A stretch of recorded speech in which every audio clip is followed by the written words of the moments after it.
Bienvenidos amigos a un nuevo episodio de Opiniones en la Mira. Como todas las semanas, pues nos encontramos aquí Fernando Conde y yo hablando y opinando sobre los aspectos más relevantes de la vida aquí en los Estados Unidos visto por dos hispanoamericanos. Entonces, buen día Fernando, ¿cómo estás tú? ¿Cómo está terminando esta semana para ti? Bueno, ante todo, de nuevo, muy agradecido, José Antonio, por esta oportunidad y sobre todo la oportunidad de llegarle a tantas personas que nos puedan ver y escuchar a través de estas opiniones en la mira.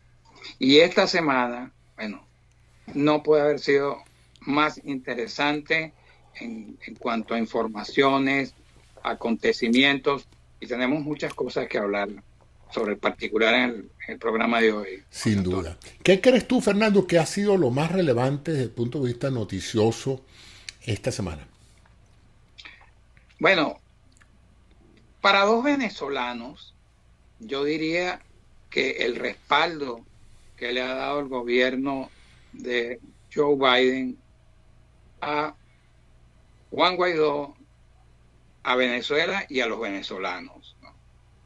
Luego, me parece interesante el tema de la solicitud al presidente Donald Trump, al expresidente Donald Trump, por fortuna ya es expresidente, en lo referente a testificar en el juicio político que va a comenzar el próximo martes. Como Otro debería aspecto, ser para que él se defendiera, ¿no? Porque si es un juicio y te están acusando de una cantidad de cosas, lo más prudente para una persona que ha ocupado semejante cargo sería defenderse él mismo, ¿no? ya de eso vamos a hablar, pero bueno, ya después ya te comento sobre el particular. El tercer aspecto que me parece sobresaliente es que el señor Biden dijo que él no iba a comenzar su administración faltando a una de sus promesas. Y ya vimos lo que sucedió cuando Kamala Harris decidió con su voto y los estadounidenses podrán esperar su cheque de $1,400 que motoriza obviamente la economía y es un aspecto muy importante. Y lo otro, el COVID-19 no solo en Venezuela, en Estados Unidos, en México, en tantas partes donde se generan tantas noticias, algunas buenas y otras preocupantes. Sí, sin duda alguna. Sigue siendo el COVID, a pesar de todo lo que se está haciendo en materia de vacunación, el aspecto más relevante.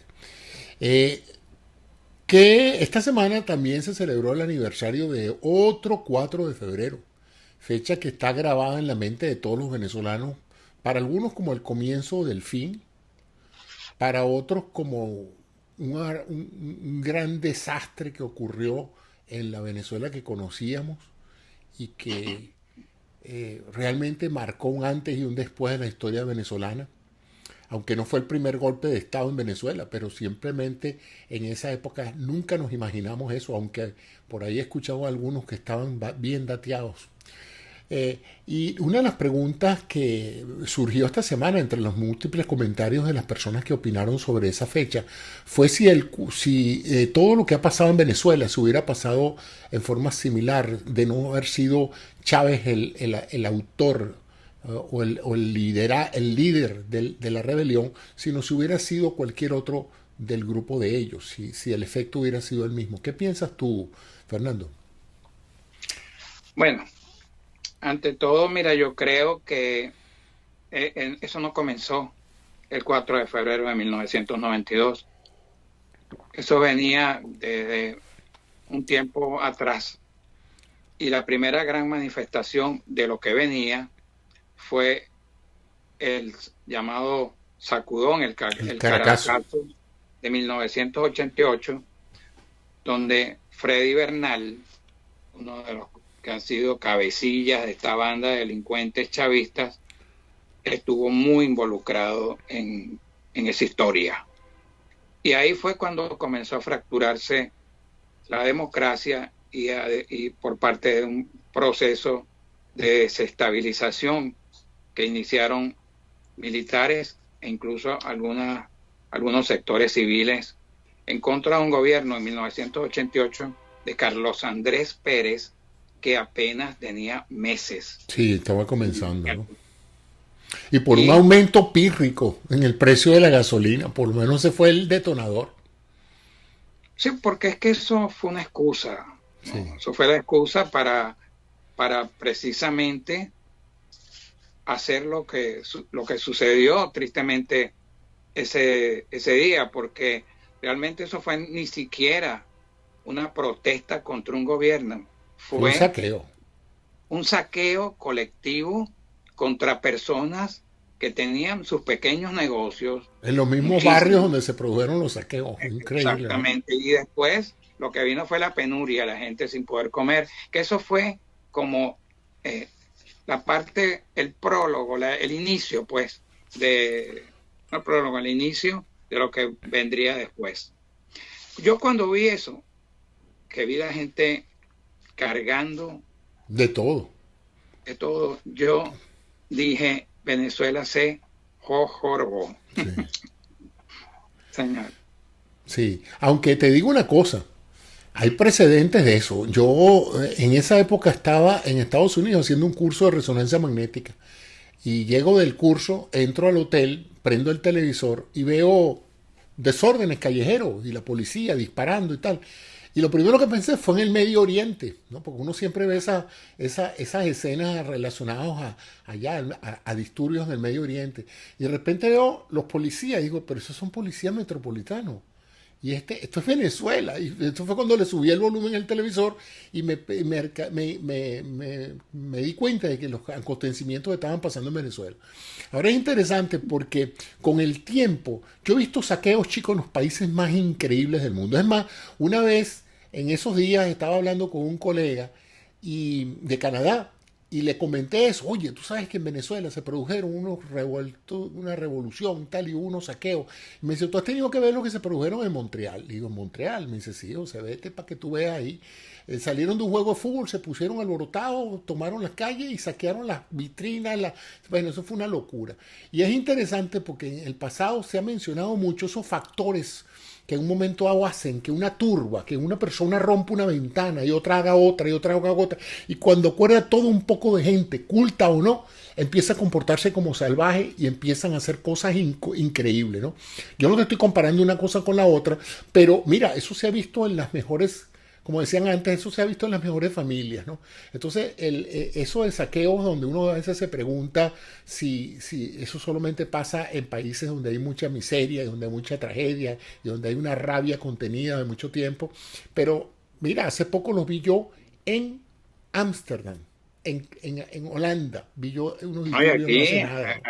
Y aquí, bueno, aquí lo hemos visto por diferentes razones. O sea que hay veces que el comportamiento de una turba en materia de actividad social es difícil de entender. Pero bueno, volvamos al caso del Caracazo venezolano, que donde fue, digamos, la primera vez. ¿Tú crees realmente que eso fue algo orquestado o fue simplemente un fenómeno de calle que se dio, se repitió por televisión? No, eso está orquestado. Orquestado. O sea, ya estaba. Sí. Ok.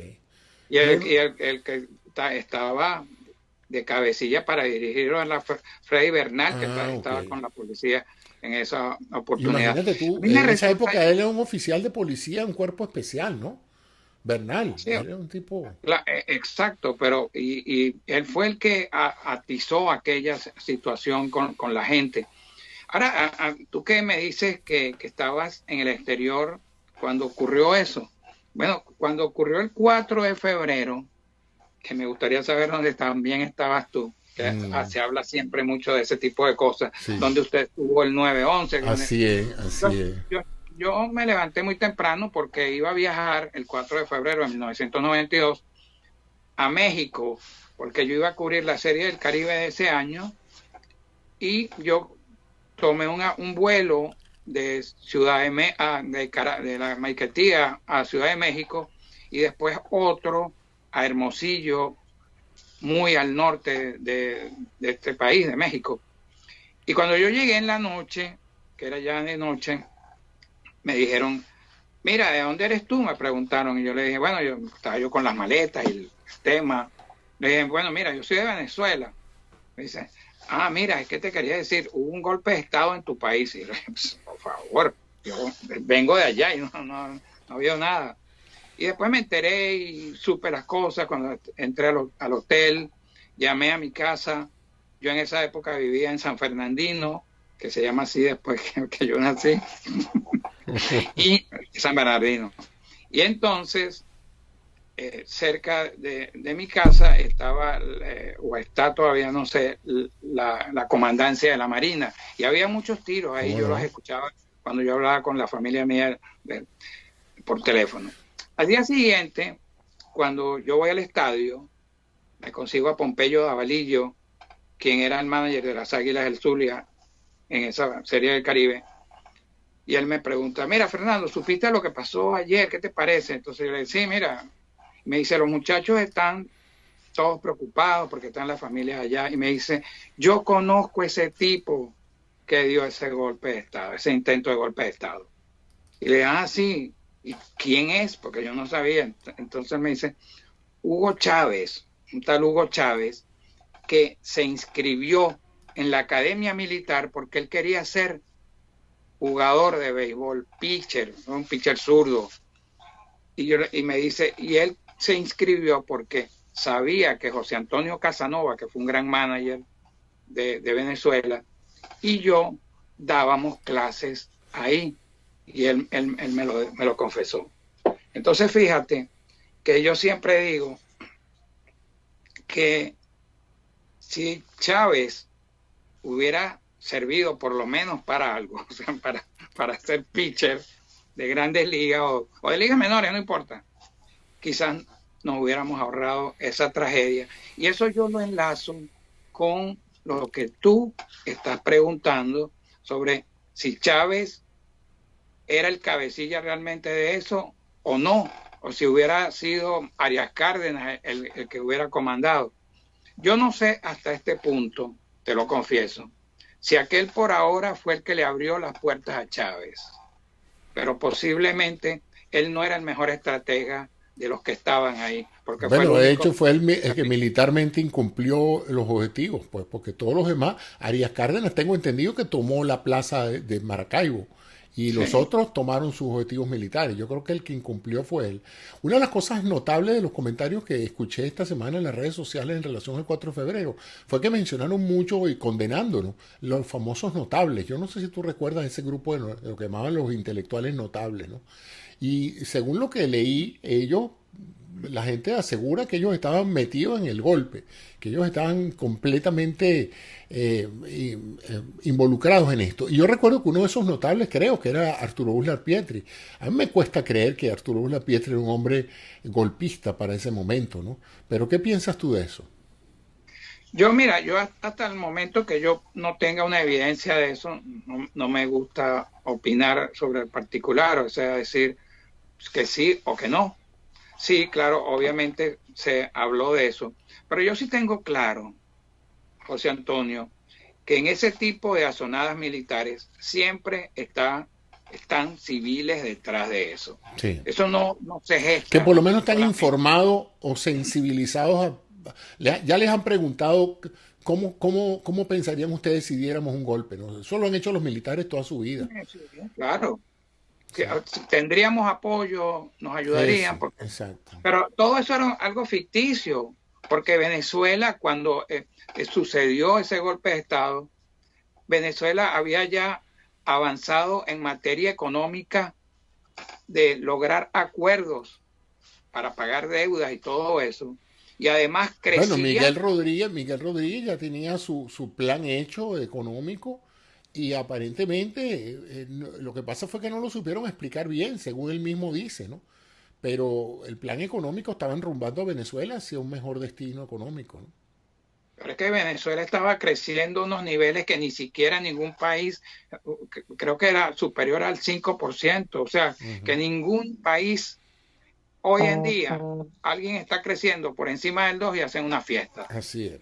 Lo que pasó fue una tragedia total, que después se reafirmó con la victoria de Hugo Chávez para que el tipo se encargara de la mejor época que vivió Venezuela económica. Así es. La gran bonanza económica de que disfrutó Chávez fue, bueno, 1 trillón si lo cuentan en la cuenta americana y 1 billón de dólares de ingresos, 1 millón de millones de dólares entraron a Venezuela en 10 años por concepto de renta petrolera, de la cual, según dicen algunos allegados que saben de eso, casi el 70-80% se reexportó al exterior en forma de cuentas privadas.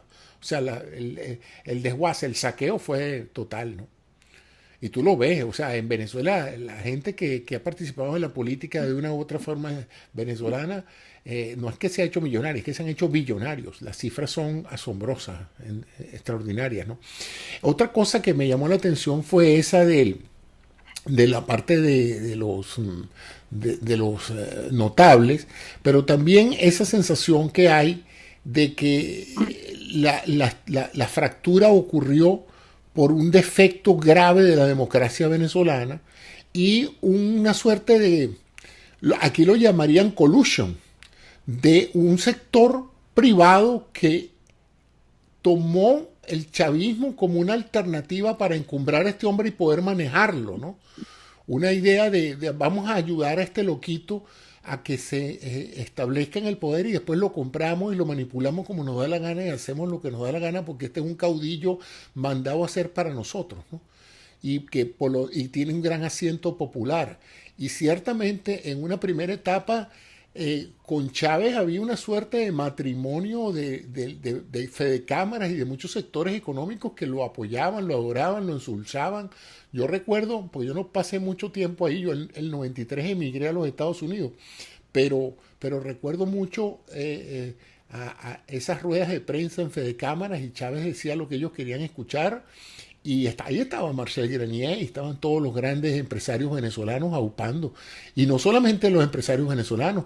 Yo recuerdo una entrevista que le hicieron al embajador de los Estados Unidos en esa época y él estaba fascinado con las cosas que escuchaba de Chávez. O sea que hasta la política americana la logró él embaucar con eso. Yo recuerdo cuando Chávez decía que uno de sus grandes admiradores eran las poesías de Whitman y uno de sus grandes hijos era Abraham Lincoln. Y bueno, eso era un encanto para el embajador americano y estaba engañando a todo el mundo, ¿no? Pero es que yo no entiendo cómo se dejaron engañar.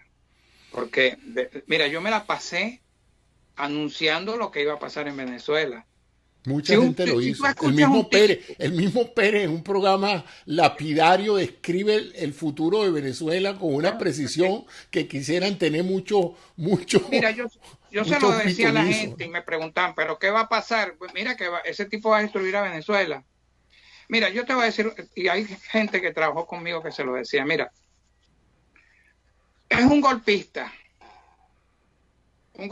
que engañó a una tropa para cometer un acto delictivo y una violación a la Constitución Nacional. Y un crimen, porque mataron a mucha gente. Claro, hubo muertos y querían matar hasta la esposa de Carlos Andrés Pérez. Pero después de eso, es un tipo que dijo que Cuba era el mar de la felicidad.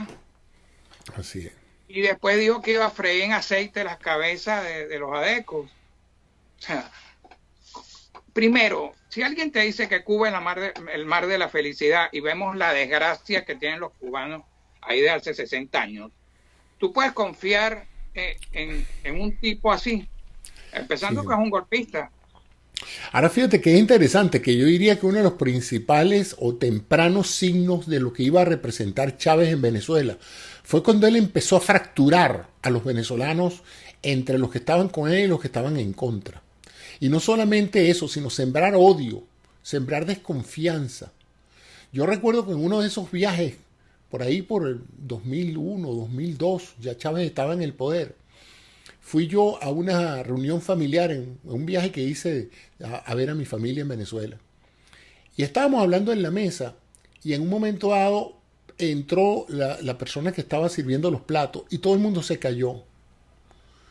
Y luego la persona se fue y siguió la conversación. Y a mí me llamó mucho la atención eso, porque me hizo preguntar, pero bueno, ¿y de cuándo acá nosotros tenemos miedo de que las personas que nos sirven estén oyendo lo que estamos diciendo.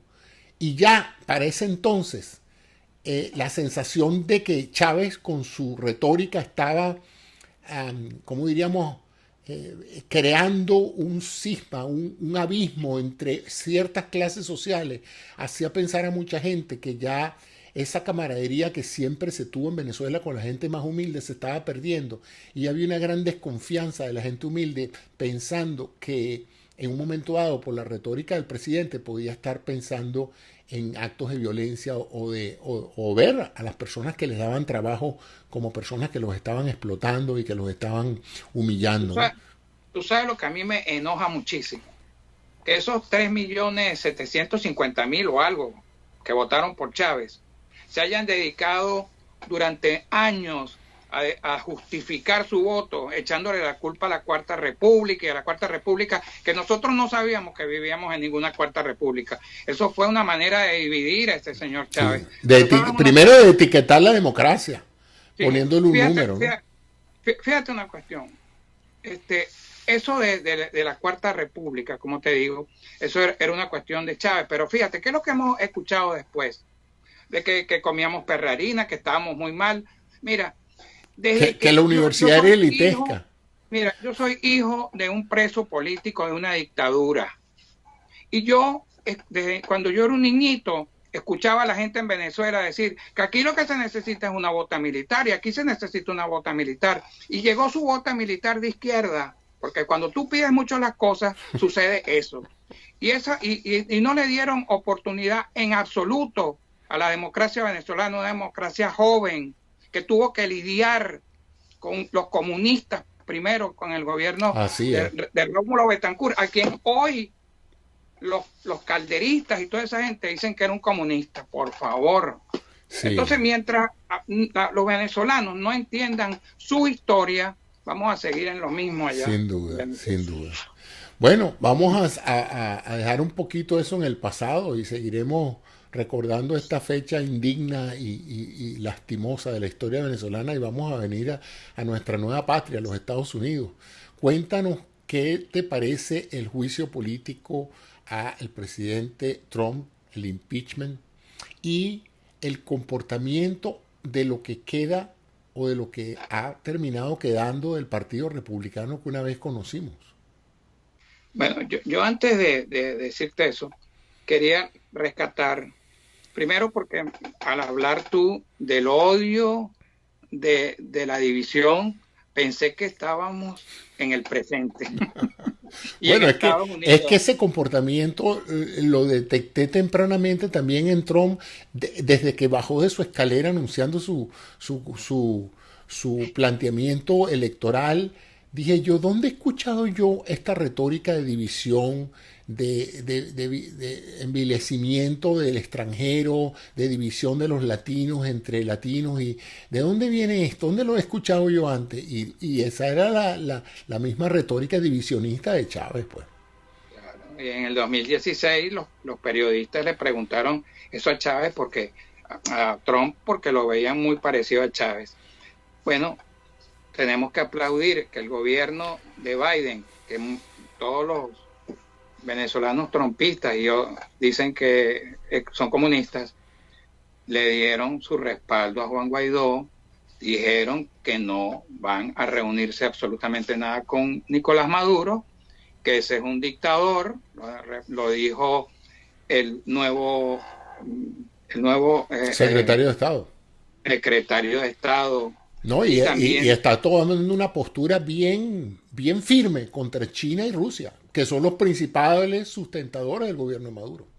Sí, ese secretario de Estado, Anthony Blinken, fue secretario de Estado adjunto del gobierno de Barack Obama entre 2015 y 2017, justo cuando Obama se convirtió en el primer presidente de Estados Unidos en sancionar a la cúpula chavista después de las protestas y la violación de los derechos humanos en esas protestas de 2014, que le aplicó las primeras sanciones a esos delincuentes y declaró a Venezuela como un país que representaba un peligro para Estados Unidos y para la región. Sí. Bueno, el señor Trump a testificar. No puede testificar. Eso era automático.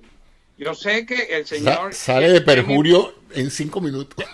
Sí, Jamie Raskin, claro, el tipo se ponen a criticar contra lo que son las bases por lo cual lo van a juzgar políticamente. Pero si Donald Trump, todo lo que dice es mentira, ese hombre va a batir el récord de los perjurios cuando se presenta en el Senado, porque ya a partir de que su defensa ya es falsa. No, y es indefendible porque los hechos son públicos y notorios. O sea, aquí no tenemos que investigar mucho. Todo está en televisión, las cosas que él dijo para incitar a la multitud a tomar el Congreso, la violencia, la forma de su actitud en las semanas previas. La evidencia está ahí, es pública, eso se vio todo. Entonces, eso no requiere mayor conjetura ni probatoria. Lo que queremos escuchar de él es ver cuál es su posición, pero en realidad los hechos son evidentes. Ahora, ¿qué piensas tú, chico, de esta radicalización de lo que queda del Partido Republicano en el Congreso en el sentido de no colaborar con Biden en nada? O sea, es decir, no nos importa que Trump se lleve el partido por delante, el Partido Republicano ya no es el Partido Republicano, es el partido de Trump, y nosotros estamos dispuestos a transformarnos en la peor pesadilla que el gobierno de Biden puede imaginarse. Bueno, fíjate que el primer indicio lo tuvimos en la votación en la Cámara por el tema de Marjorie Taylor Greene, que solamente 11 republicanos se alinearon con los demócratas para votar contra esta señora que ha desmentido, dice que son mentiras los tiroteos en escuelas como la de Parkland en Florida, la de Connecticut, que eso no existió, que están las víctimas llorando. Sí, sus planteamientos han sido bizarros pero aún así no han sido fuertemente condenados por la dirigencia política, que por cierto han condenado a la señora Cheney, que es republicana en el Congreso. A esa sí la han condenado por haber votado a favor del impeachment del presidente, pero a esta señora que tiene una colección de manifestaciones, francamente, el otro día escuché algo, esa es la Lina Ron del trumpismo. Le dicen de todo le dicen. Mira, la verdad es que el Partido Republicano se encuentra posiblemente en el momento más grave de su historia, porque ha venido prácticamente una persona que no era un activista de ese partido, y a punta de mentiras, de engaños, de teoría de conspiración, de todo, y un estilo amenazante de hacer política, tiene contra las cuerdas a un partido republicano que es obvio que carece de líderes. Sí. Porque si hubiera y no solamente carece de líderes, tiene un pánico a la posición que Trump pueda tomar contra algunos de ellos. O sea, ¿será tan relevante realmente en la reelección de muchos de esos parlamentarios que Trump los adverse? Realmente ellos sienten que va... Por ejemplo, Marco Rubio.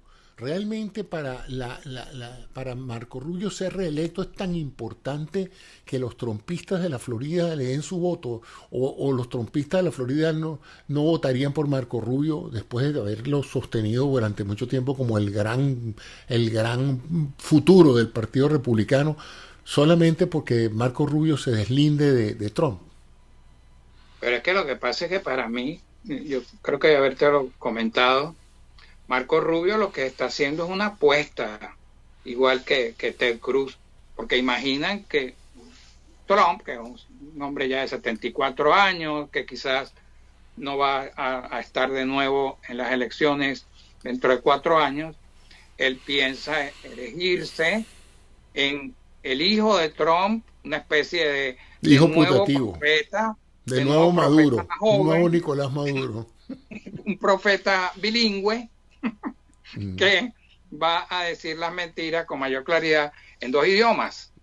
Eso es lo que piensa Marco Rubio. Y eso es lo que piensa Ted Cruz. Y por eso ellos dicen, aquí hay 70 millones de votos, que ya habíamos hablado de eso, que ya eso no son tantos. Y mira, yo con esto tengo un piso. Pero si tú ves, cuando entra en las cuentas de Twitter, que él siempre comienza con un salmo de la Biblia, si tú ves la retaída después de insultos y palabrotas que tiran, yo creo que se están equivocando de manera muy grande. De verdad que te lo digo. Bueno, ya veremos qué pasa con eso. ¿Qué te ha parecido? Está también pendiente por ahí lo del TPS para los venezolanos, ¿no? Siguen los demócratas tratando de ver si logran algún tipo de apoyo republicano, aunque no lo necesitan, pero están tratando de lograr avanzar la causa de los venezolanos para apuntalar un poco lo que dejó Trump, pues el decreto de que no los deportaran, pero eso no les ofrece tampoco mucha estabilidad. En cambio, un TPS sí le daría eso. ¿Qué piensas tú? ¿Que va a salir el TPS o ellos van a esperar la reforma migratoria?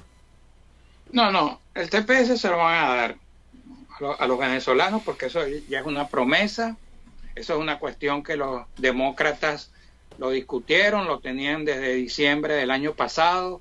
Durante todo el último año Trump se negó a firmarlo 3 veces y lo que hizo fue una obra teatral con otra figura diferente que no abarca absolutamente nada, y porque se negó a firmar el TPS. Es que no es un cambio de estatus, es simplemente decirle al Departamento de Homeland Security no los deporte. Eso fue todo lo que hizo. Pero es que de todas maneras él está diciendo algo que ya lo venía diciendo Biden, que no los deporte. Después que deportaste 80 y que si no viene la pandemia, bueno, si deportó 80 en 3 meses sin la pandemia, ya imagínate, ya cuidado si te hubieran deportado a ti también. Porque, chale, y mira, tenían a más de un centenar en varios centros de detención aquí en Estados Unidos. Sí. Y creo que ninguno era de Florida, para que tú veas, para que no se fueran a... No tenía idea. No, una sinvergüenza total. Pero además de eso, el señor Biden, el presidente de Estados Unidos, prometió que los que huyeran de la dictadura de Venezuela iban a recibir su apoyo aquí en Estados Unidos. Así es. Eso lo dijo. Entonces, y ya vemos que Biden es un hombre de palabra. Dijo lo de la parte económica, que es tan interesante, porque aquí hay 2 temas que chocan. La pandemia van de la mano, pues.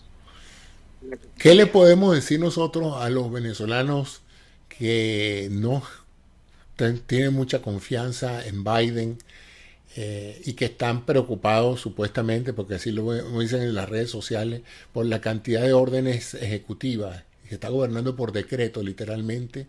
¿Qué se le puede decir para que ellos entiendan el porqué de la importancia de las órdenes ejecutivas que está dando Biden en este momento? Que se olviden de las mentiras de Donald Trump, que se olviden de las falsas teorías de conspiración, que se informen mejor, que sepan que el Partido Demócrata ha gobernado 85 años con 15, este es el 16º presidente demócrata que hay, y aquí que yo sepa no ha llegado ningún Fidel Castro, ni ningún Chávez. Sí. Y y bueno, y que ellos entiendan que los han engañado. No solamente los han engañado, yo añadiría a lo que tú bien claro estás diciendo, está el factor de la gravedad de la desestabilización que Trump creó con alguna de sus políticas. En el área ambiental colocó a este país en una situación bien precaria en términos de la seguridad que debería haber para proteger el ambiente. Él desmanteló una cantidad de políticas de protección ambiental que era necesario restaurar de nuevo de inmediato. Él nos sacó del Acuerdo de París, que es un acuerdo mundial donde el único país grande que se negó o se fue del acuerdo después de haberlo firmado fue Estados Unidos, y nos volvió a colocar allí. Y por otro lado están las medidas necesarias e imposibles de prolongar, como son las medidas de auxilio financiero, la asistencia para los programas de vacunación, etcétera, donde se le brindó al Partido Republicano la oportunidad de participar, demostrando su interés en que el poder del Estado federal se utilizara para mejorar las condiciones de vida de la gente más afectada por esta pandemia, y ellos salieron por razones políticas a decir que no. Entonces no hubo otro recurso para los demócratas que votar masivamente con el apoyo popular que tuvieron en ambas cámaras y con el voto decisivo de la vicepresidente, que permitió ese paquete de auxilio financiero, que no es nada más una repartición de cheques como muchos creen. Ahí está el dinero para reabrir las escuelas, ahí está el dinero para crear megacentros de vacunación, porque vamos a estar claros, ya se fue el mes de enero, y el mes de enero literalmente se perdió porque no había planes de la administración de Trump de poder vacunar efectivamente a la gente. No había planes. Cuando se encargó Trump, cuando se encargó Biden de la situación y pidieron el cronograma y los inventarios de vacunas, no tenía nada. O sea que la administración Biden en 15 días desde la toma de posesión tuvo que inventar un plan completo y empezar. Y ya se están viendo los resultados, ya se están abriendo megacentros de vacunación. En poco tiempo vamos a tener vacunas disponibles en casi todas las redes de farmacias y supermercados que tengan farmacia en los Estados Unidos. Esta semana se pidió la autorización, se presentaron los resultados de la vacuna de Johnson & Johnson, una vacuna de una sola dosis, tan efectiva como las otras, no tanto en el sentido de los números de 95%, pero yo quiero reiterarles a las personas que esos son los números obtenidos en los estudios de investigación. En la realidad va a haber pocas diferencias entre una vacuna de 95% y una de 90% o una de 85%, porque eso va a variar de la edad de las personas vacunadas, de la condición de salud de las personas vacunadas, de la región del país de las personas vacunadas. Eso tiene una cantidad de variables biológicas que afectan la efectividad de una vacuna. Pero lo importante es que ya está aquí. Se espera que aporten más de 100 millones de dosis en menos de 6 meses, lo cual se une pues a el arsenal que ya tiene Moderna y Pfizer. O sea que todo hace pensar que los meses de febrero, marzo y abril van a ser meses de masiva vacunación de personas en los Estados Unidos, con la promesa que él tiene de vacunar 1 millón de personas diarias, o sea, 100 millones en 100 días, y cuidados y más. Yo pienso que esto ahora sí va a empezar a funcionar. Ya hay una mayor movilización de las empresas para facilitar todos los insumos necesarios para esta campaña de vacunación. Va a haber una mayor participación de la Fuerza Armada, ya no para proteger al Congreso, para que los locos de Trump no entren a violar la Constitución, sino para que las personas, los nuevos centros que se habiliten para vacunación masiva tengan la apropiada seguridad y la apropiada organización operacional para poder administrar semejante cantidad de vacunas. Así es que yo desde el lado ese me siento cada vez más optimista. Han bajado el número de personas que están acudiendo a los hospitales con complicaciones, y también está bajando la mortalidad, a pesar de que hubo un pico a raíz de las fiestas decembrinas y del Año Nuevo. Vamos a ver ahora pues si no hay otro pico con el Super Bowl, que es mañana. Así es que esperamos que las fiestas que multitudinariamente se van a realizar en todas las ciudades norteamericanas en relación con esto, pues no hagan que ocurra un tercer pico este año de casos y de complicaciones. Pero yo soy optimista de que probablemente para julio o agosto va a ser posible la promesa de que cada americano que quiera vacunarse va a tener opciones de vacunarse en múltiples sitios, y vamos a empezar a ver resultados de este tipo. Sigue siendo preocupante la cantidad de casos con la variante brasilera, la variante sudafricana y la variante inglesa. Ciertamente estos virus, estas variantes del mismo virus del coronavirus, a pesar de que las vacunas siguen siendo efectivas, preocupan, porque mientras el virus esté circulando, el virus puede mutar, y puede mutar transformándose en un virus más letal. O sea que la única solución a ese problema es reduciendo el número de gente infectada, reduciendo el número de gente que padece esta enfermedad, y eso solo se puede hacer a través de la vacunación. También yo te quería hacer una pregunta en cuanto a las cosas que estás hablando. Efectivamente, es obvio que se está viendo por las cifras diarias el incremento que hay de dosis disponibles y de personas que se están vacunando. Ya hay 40 millones de vacunados. Sí, eso es importante, y ya casi 60 millones todavía de dosis disponibles.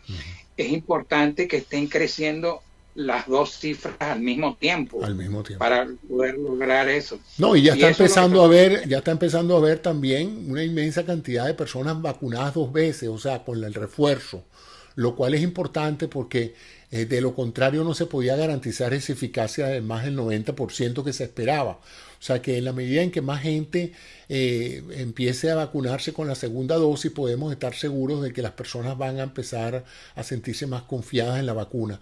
Y es importante, fíjate, ya vamos 35, 40 millones de vacunas, casi 10 millones de personas con la doble dosis, y el número de complicaciones, Fernando, ha sido mínimo. Una que otra caso de alergia, uno que por otro. Ahí te vi con la inyección me la puse ayer la segunda dosis, y voy a hacer un programa para explicarle a la gente lo que sentí o lo que siente alguien que sabe de lo que está pasando cuando se administra una vacuna de esta, porque es importante las diferentes formas de ver la realidad cuando uno sabe de algo que cuando uno no sabe de algo. Pero yo estoy optimista. Yo quería hacerte una pregunta, porque como te dije, el director del Instituto de Salud, Métricas y de Evaluación, Chris Murray, él dijo que una nueva proyección asomaba la cifra de 631.000 fallecidos para el 1 de junio. Uh-huh. Entonces, la gente se puede preguntar, si se están vacunando, ¿por qué todavía esa cifra asciende, ¿no? Y no deja de ser preocupante.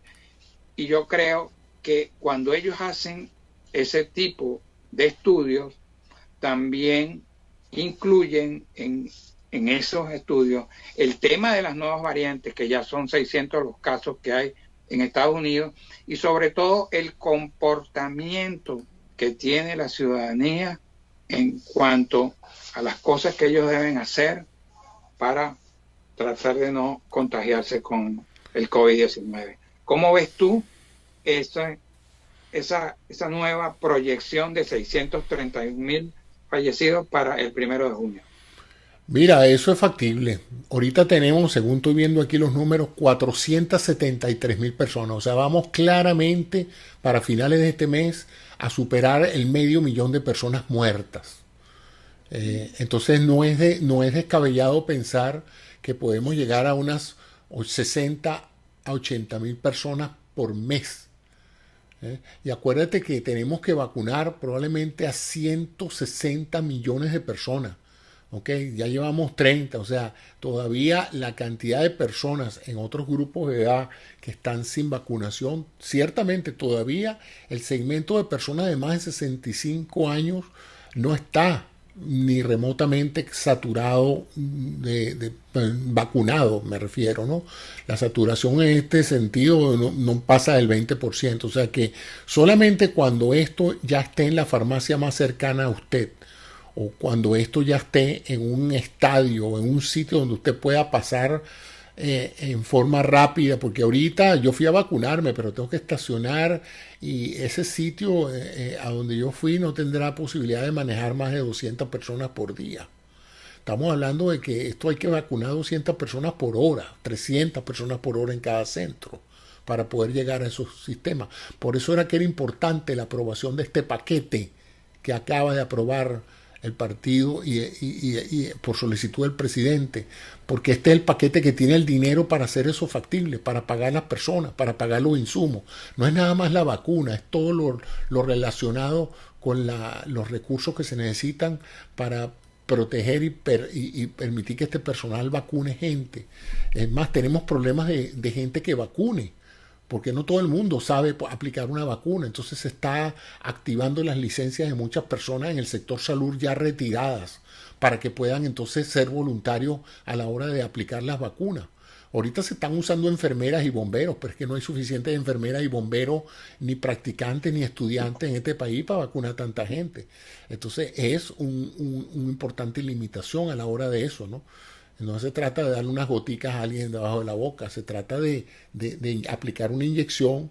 Y no es nada más la aplicación de la inyección, hay que saber descongelar el frasco, hay que saber llenarlo, las jeringas, o sea, tiene su técnica. No se pueden perder frascos por contaminación, por mal manejo de los insumos que se necesitan para vacunar, porque cada vacuna es preciosa. Es más, ahorita se está haciendo una situación donde por razones de logística hay veces que centros de votación les va menos gente de la que tenían pautada. Entonces sobran un poco unas cuantas vacunas y ya en muchos sitios hay gente que está haciendo colas de stand-by. En otras palabras, van al centro, se quedan parados y si al final del día no se han no se han aplicado todas las vacunas que tenían, se empieza a pasar gente. Por ejemplo, ayer yo fui uno de los últimos con cita que tenía para ir a vacunarme, pero detrás de mí, que fui uno de los últimos al final de la tarde, había como unas 25 personas esperando a ver si quedaban vacunas pendientes, porque ninguna vacuna debe desperdiciarse, ninguna vacuna debe terminar en el cesto de la basura. Todas tienen que terminar en el brazo de alguien, cualquiera que sea que se encuentre allí. La vacuna, una vez que se saca del refrigerador y se descongela, tiene 5 horas para ser utilizado el frasco.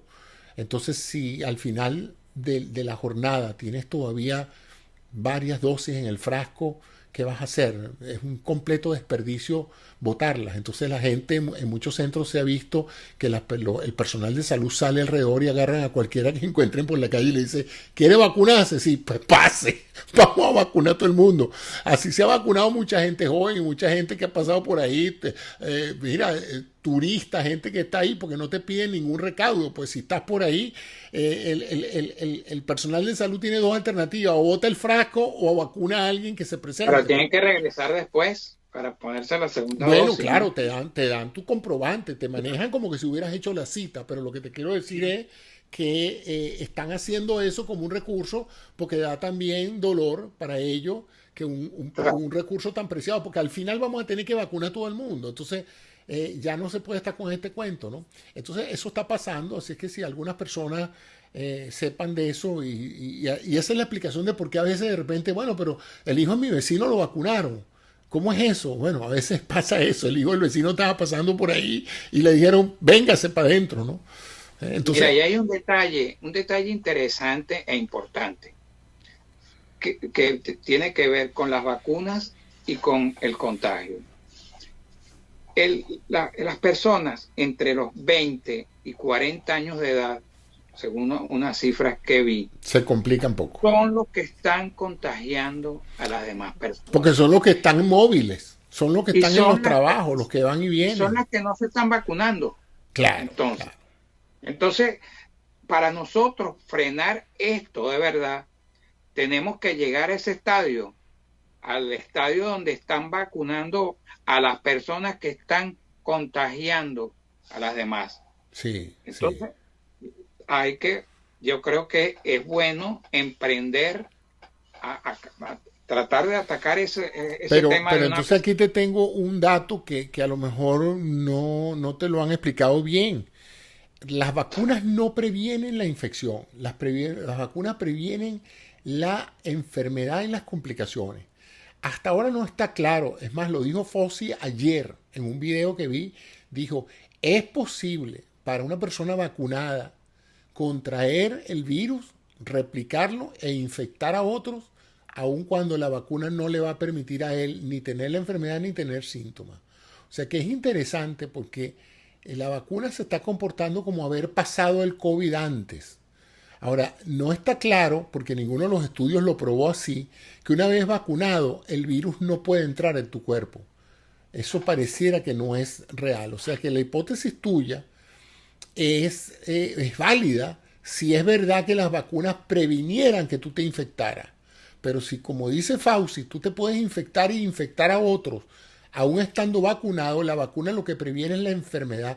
La semana pasada por eso hablamos de que las vacunas están ahora notificando la efectividad para efectos de adquisición del COVID, o sea, de la enfermedad, sus complicaciones o su muerte. O sea, previenen todo eso. Pero nadie ha dicho categóricamente que si tú te vacunas con estas 3 vacunas hasta ahora, no vas a ser capaz de infectar a otros. Pero esa es la creencia popular. Esa es la creencia popular, pero no es lo correcto. Es posible asumir que eso pase, que cuando tú tienes anticuerpos suficientes para evitar que te enfermes, esos anticuerpos también neutralizan el virus y tú no vas a estar en capacidad de tener una carga viral suficiente para infectar a otro. Eso es un planteamiento enteramente razonable, pero no ha sido científicamente probado. Pero es que de todas maneras, si esas personas de 20 y 40 años no contagian, porque yo creo que debe de tener alguna carga viral esas personas que contagian a los demás de acuerdo a la vacuna. Porque ¿qué hacemos entonces nosotros si se van a vacunar, si de todas maneras lo que van a transmitir es la misma enfermedad? Yo creo que hay muchas cosas que todavía de esto no sabemos, porque obviamente sin duda. Y en los próximos meses es que vamos a saberla. Pero fíjate, acuérdate de una cosa. El objetivo aquí de la vacuna, en una primera etapa, era evitar que la gente se complicara y se muriera. Si esta enfermedad no hubiese generado una neumonía severa o muerte, esta enfermedad hubiera podido pasar sin vacuna, como el resfriado común. Todo el mundo ha tenido un resfriado común, una virosis, pasa 2 o 3 días en cama, se toma su medicamento sintomático y listo. Y ya está, pasa tu resfriado. Una virosis, lo que llaman el common cold, y ya está. ¿Por qué? Porque a menos que tú tengas una condición muy severa de salud, tú rara vez te mueres de un resfriado común. Eso es el comportamiento general. Lo que hace esta virosis diferente al resfriado común es que puede ser potencialmente mortal. Y aun cuando no sea mortal, enferma a alguien tanto que termina en una terapia intensiva.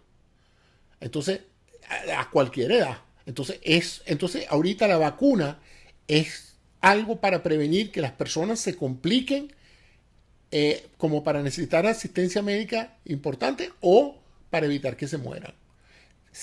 Como vacuna también debería prevenir la infección, pero hasta ahora ese no ha sido eso lo llaman endpoints, los puntos de salida de un protocolo son lo que se espera del protocolo. Eso no se buscó en los protocolos ni de Moderna, ni de Pfizer, ni de Johnson & Johnson. Se buscó ver en la población examinada contra el placebo quiénes se enfermaron y quiénes se complicaron y quiénes se murieron. Y curiosamente, en ninguno de esos 3 protocolos nadie se murió de COVID si lo habían vacunado. Entonces, conclusión, la vacuna previene las complicaciones y la muerte por COVID. Ahora, que se probara categóricamente que de esos 40,000 personas vacunadas, ninguna se infectó o contagió al otro, eso nunca fue un objetivo del protocolo. Por lo tanto, uno lo asume, pero no lo tiene probado científicamente. Yo no sé si entiendes esto. Sí, claro. Ellos están esperando que una vacuna que salva vidas porque evita que tú te compliques o te mueras, porque si tú no te complicaras y te murieras, ¿qué te importa pasar 3 o 4 días con malestar? No, claro, eso es lo de menos. No hubiera sido un gran problema. Es más, al principio, fíjate tú que es interesante, las personas que han experimentado el COVID de esa manera piensan que esto no es más que un resfriado común. Y no les falta razón, porque desde su óptica pequeña, a mi familia, es más, una señora ahí ayer me puso que eso era mentira lo de la vacuna y tal, en mi nota que puse cuando dije me vacuné, me dijo no era necesario vacunarse porque en mi casa mi esposo se vacunó, mi esposo se enfermó, nos enfermamos todos y a ninguno nos pasó nada. Claro, y así hay muchísimos hogares donde la cosa no pasó de mayores. Pero eso no significa... Lo de Táriba en Táchira. Bueno, pero también yo tendría entonces que mostrarle a la señora lo de Táriba en Táchira, donde toda la familia se murió. Entonces, Sí. hay de todo. Y el problema no es que, bueno, es un caso o es otro. No, no, no, no es ni un caso ni hay otro. Ya van 500.000 de personas aquí en los Estados Unidos, vamos para 500.000. Y a nivel mundial estamos hablando de, imagínate tú, ¿cuánto es a nivel mundial? Ya estamos No, en más de 106 2 millones. millones de casos y 2 millones de muertos a nivel mundial. Sí. 2.300.000 muertos a nivel mundial. Oye, esto no es una gripecita cualquiera, esto mata gente. No, no, Entonces, el montón de médicos que han muerto bueno, todo, en médicos, todos los enfermeras, países, gente joven, niños, enfermeras. grandes, todo. O sea, esto es una lotería. Entonces, esto hay que Eso no se ponerle ve en una fin. gripe normal. No, no, no, Esa, no, eso no por se ve. favor, Entonces, por eso es importante que la gente entienda este aspecto de la enfermedad. Hay que vacunarse porque es una obligación para proteger tu vida y para proteger a tus seres queridos. Pues ahora esperamos en los próximos meses se va a saber el impacto, porque fíjate tú, si la primera hipótesis es la correcta, de que esto evita complicaciones y muerte, vamos a ver menos gente yendo al hospital y menos muertos. Ahora, no vamos a tener probablemente una caída de los casos positivos. Ahora, si esto también empieza a bajar el número de gente con casos positivos, significa única y exclusivamente que la vacuna no solamente está preveniendo las complicaciones y la muerte, sino que está previniendo la infección en grado significativo. Ahora, ¿por qué eso no es garantía? Porque cada ser humano se comporta diferente. Entonces, todo hace pensar, los epidemiólogos están convencidos de que para finales de este año, en la gran mayoría de los países desarrollados, esta pandemia va a quedarse endémicamente, pues, en un grupito muy pequeño de personas que tengan contacto con extranjeros, que no se hayan insistido en no vacunarse, etcétera, ¿no? Pero en muchos otros países va a tomar tiempo. Otra cosa que no quería terminar el programa sin decir es que la vacuna rusa, para sorpresa de muchas personas, ha mostrado también muy buenos resultados. Entonces eso va a ser interesante porque es otra vacuna más. Está también la de Sinovac, que está también por incorporarse. O sea, ahí vamos a tener otros recursos de vacuna. Latinoamérica está prácticamente solicitando esta vacuna y está por salir también ya acreditada en otros países la de Oxford, AstraZeneca también. Es otra de las vacunas que es muy parecida, por cierto, a la Sputnik, a la creo que soviética. es la que tiene el menor precio. Sí, es la más Eh, barata de producir. Es la más barata de sí. producir y más barata de distribuir, aunque también son 2 dosis. Pero bueno, eso, entonces vamos a tener que lidiar por lo menos con 4 o 5 vacunas en los próximos meses y vamos a ver, yo estoy muy optimista de que para finales de este año esta pandemia va a ser un mal recuerdo, ¿no? Pero hay que estar pendiente por la presencia que todavía tienen algunos focos como Brasil y Sudáfrica y para colmo en Inglaterra también estas variantes virales. ¿Hay alguna otra cosa que quisieras comentar, Fernando, que te haya llamado la atención esta semana? Bueno, me ha llamado la atención muchísimo su vestuario en las fotos, tu vestuario en las fotos, en el Facebook y todo. Se ve que hay no, bastante jovial, radiante. ¿Eso es un efecto de la vacuna o de qué? Bueno, chicos, eso es efecto de que el comienzo de un año uno siempre debe abordarlo con optimismo Eso es. y vestirse, arreglarse y tratar en lo posible de sonreír, de celebrar la vida, de celebrar. Es interesante, yo tengo un gran compromiso con la gente de mi generación de hablar del placer y de vivir después de los 50 y más después de los 60. Ahí estaba viendo las estadísticas del gran logro que significa para tu organismo haber llegado a los 60 años. Tu corazón tiene 60 años bombeando. Tu cerebro tiene 60 años sintiendo emociones, soñando, dándote alegría, ayudándote a todo, funcionando todos los órganos. Tu hígado se ha calado todo lo que le han metido en bebidas y comida y ha sabido neutralizar y desintoxicarte. Tus riñones han filtrado millones de litros de sangre, de líquido de tu cuerpo. Ni hablar de tu intestino, que es lo que no le has metido en su intestino.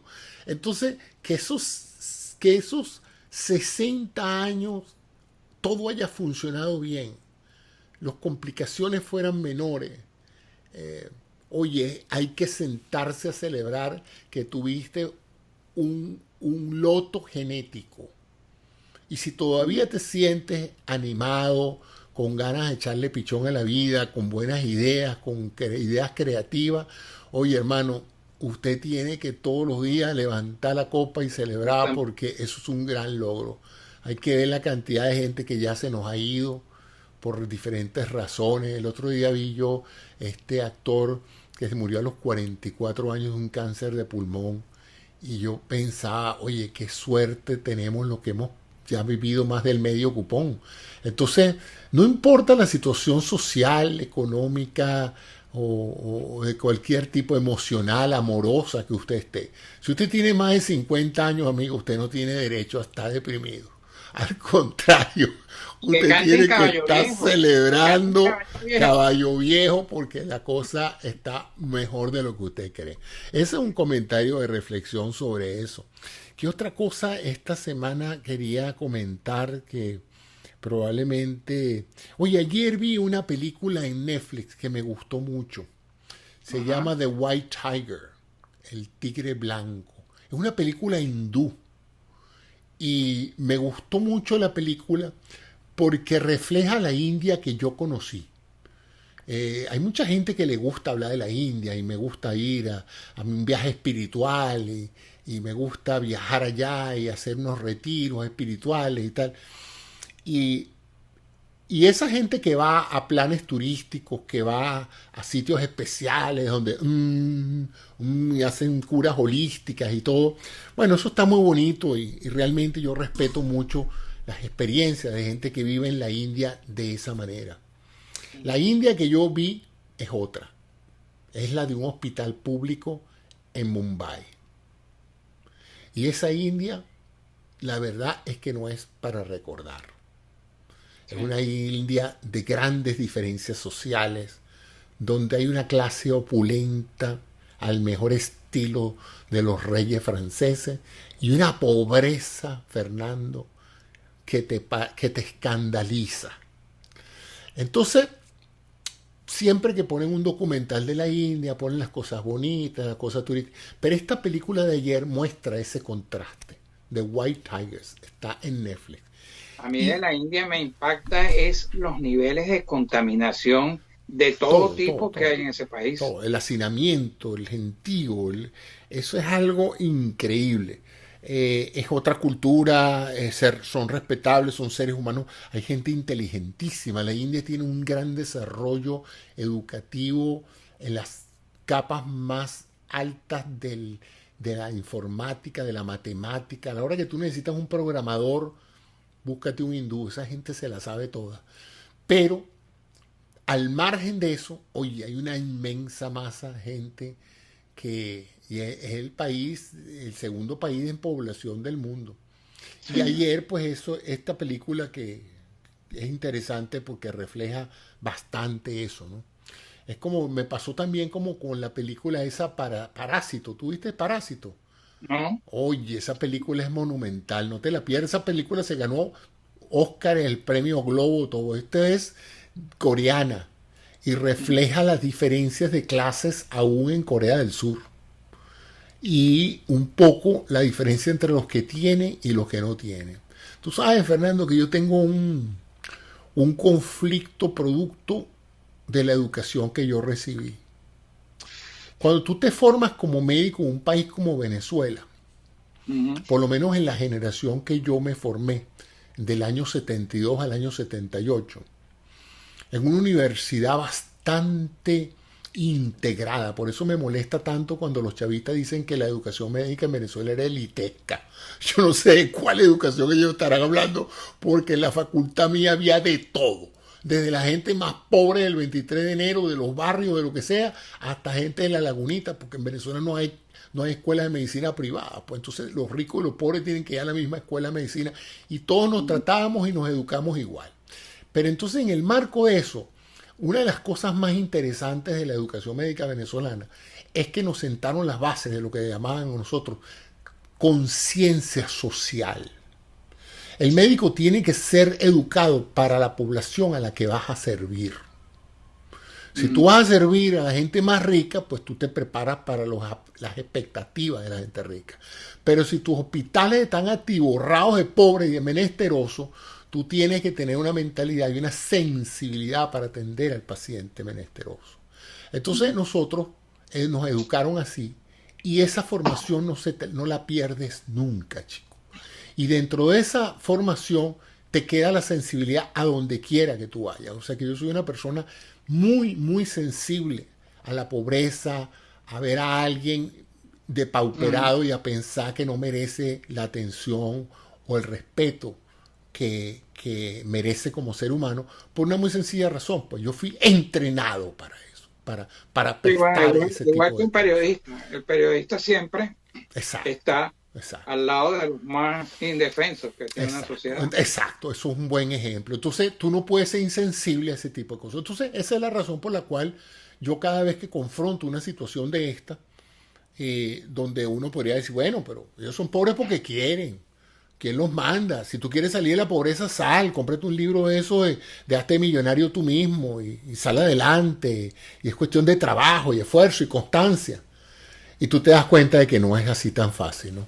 Que la pobreza sistemática, la falta de educación, la falta de sueño, la falta de seguridad, llega un momento en que socava tanto el estímulo de las personas que sí, uno que otro sale de la pobreza y emerge y sale adelante y llega a triunfar, pero eso es un goteo. La gran mayoría no salen adelante, ¿no? Y no salen adelante sin oportunidades, pues. Y esa es la razón por la cual yo sigo siendo convencido de que hay que darles a las personas esas posibilidades de educación, salud y oportunidades de trabajo. Pero más que todo sacarlos del ciclo de la pobreza. Porque sin eso no hay nadie. Yo sé que la gente dice, no, pero el que quiere sale. No, hermano. Lo que pasa es que hay una frase muy famosa, la gente piensa como vive. Y ese es el problema de mucha gente, que ellos no pueden pensar de otra manera porque nunca han vivido de otra manera. Y hay que reír, hay que sonreír, porque eso es bueno para... Oye, eso es bueno para todo, para todo. Es más, tú sabes que es interesante. Una de las cosas que yo más he estudiado es neurofisiología y las neurociencias. Y la razón fue como por accidente, ¿no? Porque como yo me especialicé en imágenes, fui pionero en el desarrollo y utilización de la resonancia magnética, que es la herramienta principal para saber lo que está pasando en la cabeza, ¿no? Y eso me llevó pues a entender muchas cosas. Y uno de los aspectos más fascinantes de las neurociencias más recientes es ver lo que pasa cuando tú piensas en algo, porque ahora lo podemos ver en el cerebro. Hay una cosa que se llama espectroscopía de resonancia magnética y mapeos que establecen qué áreas del cerebro se activan cuando tú estás pensando en una cosa y otra. Y una de las cosas que ha salido a relucir es que así como cuando yo te echo un chiste, tú lo interpretas y te ríes. Esa es la salida, es la risa y la expresión facial, ¿no? El chiste te entra por los oídos, tu imagen lo interpreta, genera la parte intelectual racional del chiste, porque si no entiendes el chiste no te ríes, pero si lo entiendes se disparan una cantidad de elementos emocionales que modifican la parte facial. Entonces todo eso tú lo ves en la resonancia. Tú ves el momento en que llega el chiste a las áreas auditivas, el momento en que el chiste pasa a las áreas corticales y él está siendo interpretado por el cerebro, y luego las áreas motoras cuando se activan para que tú te rías a carcajadas. Hasta ahí está todo bien, eso lo sabíamos, no teníamos que necesitar un resonador magnético para saberlo. Pero ahora lo interesante es que vamos a hacer el proceso al revés. Finge que te estás riendo y empieza a generar la parte muscular, ¿okay? Y te engañas al cerebro. Entonces el proceso hace al revés. En vez de entrar, tú no oyes ningún chiste. Tú empiezas a reírte de nada, a carcajada, y inmediatamente el cerebro racional escucha la risa y empiezas a reírte de tu risa. Y terminas riéndote de verdad. Para que tú no? Qué fascinante eso. O sea, tú le metes, como no tienes nadie que te eche un buen chiste, tú te empiezas a reír de nada y terminas riéndote de ti mismo y el cerebro no logra, por lo menos desde el punto de vista neurofisiológico, no logra discernir si tú te estás riendo de que escuchaste un chiste y lo interpretaste o tú te estás riendo de que tus músculos se están riendo. Hay que hacerlo. Por eso la gente que te comenta la famosa risoterapia tienen razón y los experimentos así lo demuestran, pues. Tú empiezas a reírte espontáneamente y terminas riéndote de verdad. Si eso es verdad, tú no necesitas, Fernando, una situación óptima, adecuada de salud ni nada. Tú solo tienes que empezar a reírte. Así te estás a punto de hacer lo peor del mundo. Y eso la semana que viene nos vamos a poner a reír 1 hora aquí. Bueno, la risoterapia funciona. Yo recuerdo haber visto una vez, le preguntaron, una vez leí un libro que se llamaba 365 días. Un libro escrito por un médico que estuvo en Vietnam. Se llama así porque el turno de Vietnam, el turno de un soldado en Vietnam eran 365 días. Y este doctor comentaba en ese libro todos los aspectos de eso.